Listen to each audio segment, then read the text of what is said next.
Today, I wanted to talk about my AI for Humanity Scorecard and how progress on that has been going. So, this is a project I started a couple months ago to try and help people learn about how to best use AI for their needs, right? Like water, food, shelter, and healthcare. It's been about 2 or 3 months since I started that project. And at first, I shared a couple prompts to encourage people to try and use these prompts to see how AI would respond to them about how to meet their basic needs using AI tools. And I also tried out the prompts myself to see what AI would advise me if I wanted to increase water security or if I wanted to learn how to have more food independence.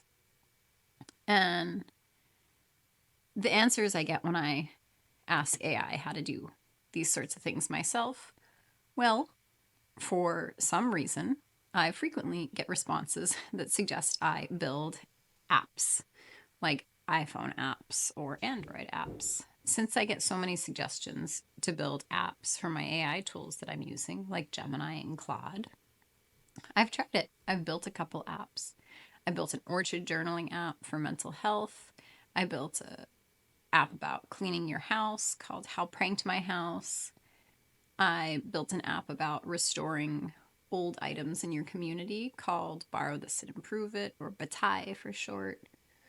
And I've learned a lot from building these apps and releasing them. I would say the first thing I've learned is that an AI tool telling me to build an app and then using an AI tool to help release the app for broad distribution, it's a big, big step up from just programming an app, which I'm a pretty technical person. I do a lot of technical things. I have a PhD in computer engineering and I do ASIC chip design as a professional career. And neither of these things have anything to do with publishing an app other than coding the app is a technical endeavor. When other people use the AI tools and ask them about water, food, shelter, and healthcare, I think either one, they'll also get responses like build an app, or maybe they'll get app suggestions more customized to their personal background. That is one thing I do wonder. Does the fact that Gemini has some background ecosystem knowledge about me influence its suggestions that I make so many apps all the time because it knows that I know how to do it? As far as food, that was interesting. So I was able to discover that if you want to conserve water, it may be more practical to try and grow your own food because it removes the pressure from water being used in areas that have less water security to your local area, which in my case, my local area does have more water security than the areas currently being used to grow and distribute food. So it transfers the water risk from those less secure areas to my own personal neighborhood, which has a stronger history of water reliability. And it also would increase my own food security because I'll be able to grow my own food. However, gardening is not really a skill you pick up in a week. And I do have some gardening experience, anyways. I think it's a relaxing and fun hobby. But either way, I'm not really growing enough food to make a meaningful difference to my own food security situation. Although, in general, none of these things are a problem for myself. I have access to all four of these things. It's more about if AI is a tool for global good, how can we use it to the benefit of the humans all around the globe, as well as our environment? Of course, we want to keep our environment pleasant for living in. And I did make a website called the Water AI Index, which tracks the four big AI companies for how people are using their tool to improve those things. And I have been looking at it over the course of the past month or so. I'm not totally happy with the results, I'll say, because I don't think it has enough coverage. I would like ways for people to submit their own personal antidotes through either Reddit or tweets or something like that.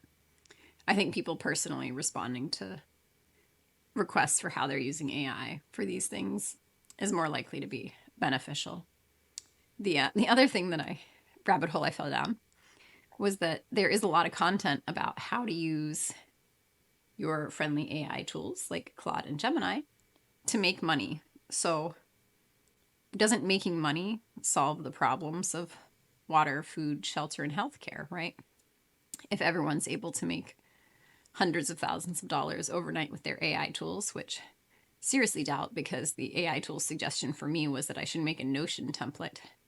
And that seems like a pretty bad way for me to go about making money. I'm not releasing any Notion templates. I was kind of puzzled by the suggestion.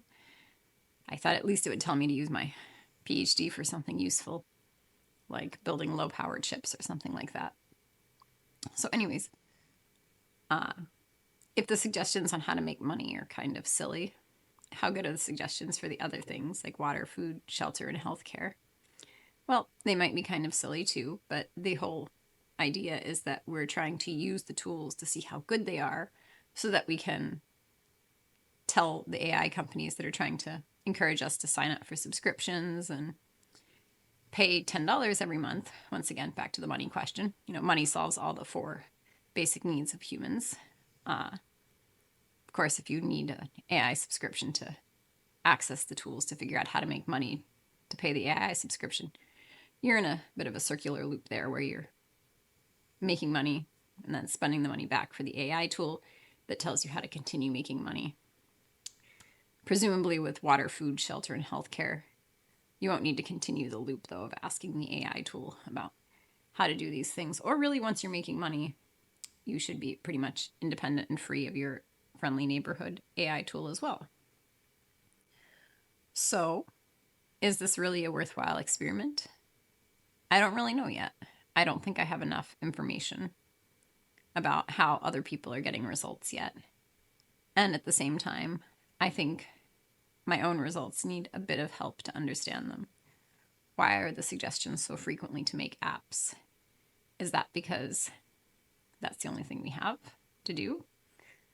Of course, there's also always the complicated problem of think for yourself and figure it out on your own.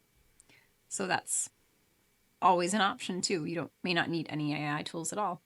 It might be better if you figure out on your own without the help of an AI tool. Cancel the subscription for your AI tools and save $5, save $200 a year, right? Maybe that's the real answer. If everyone cancels their AI tools and we all just refuse to keep using them, would we all save $20 a month? And with that $20 a month, could we put it to better uses? Maybe that is the answer that we haven't settled on yet. And it's a topic that I shall continue to explore because I really do think it's important that we learn how to use AI tools to provide water, food, shelter, and healthcare. Actually, I'll correct that. I think it's really important that humans figure out water, food, shelter, and healthcare. And whether or not we're able to get there faster by using AI tools, I don't really care. It might be better for all of us if we just never use our tools again, if they're not benefiting us and people aren't seeing a need from them. However, I will say they do really speed up my app development process. And the benchmark is still out there. Is that what we need? Sped up app development processes. Is that's what's been holding us back from water, food, shelter, and healthcare for so long? I don't know. I don't think so, though. I think the answer is more in that we need to better be able to communicate across the globe. And we do have tools for that. So maybe I just need to release my water app, Thirst Quencher. That one was the most practical sounding tool I had suggested to me by an AI tool. And it does have some technical complications that still need worked out, which I will take care of. And maybe Thirst Quencher will be better at finding product market fit than my other two apps have been so far. Or maybe the answer is that I need to hire a marketer and be less anti-advertising and less anti-marketing. I do like reading blog posts and other YouTube videos that have helpful links to their products and tools that they've used for their own personal benefit, as well as to build cool things that they're sharing with me. So maybe I should be sharing things like that, and spending money on hiring other people to help spread the word about trying to use AI for water, food, shelter, and healthcare. Let me know what you think in the comments. Don't forget to like and subscribe.